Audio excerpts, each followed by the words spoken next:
তারপর তাকে জড়িয়ে ধরে তানিয়া শুয়ে গেল। সাথে সাথে লোডশেডিং হয়ে গেল।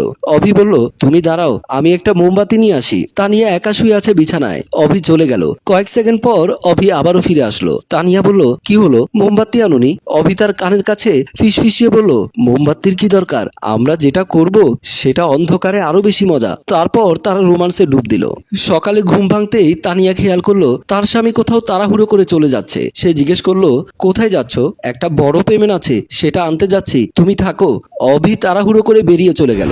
অভি তার অফিসের বসের কেবিনে ঢুকে মাত্র বলল, কেমন আছেন বস এখন? কেমন লাগছে আজকের সকাল? তার বস একটু হেসে বলল, আজকের সকালটা সত্যিই খুব রিল্যাক্স মনে হচ্ছে। সত্যি ভাই, তোমার বইয়ের কোনো তুলনা নেই। যেমন মিষ্টি চেহারা, তেমন সুন্দর ফিগার, এখনো ভুলতে পারছি না। ঠিক আছে বস, তাহলে আমার বাকি টাকা দিয়ে দিন। টাকা? কিসের টাকার কথা বলছো বলো তো? আরে মানে, আপনি তো অ্যাডভান্স 2000 টাকা দিয়েছিলেন, আরো 18,000 টাকা দেওয়ার কথা, সেটার কথাই বলছি।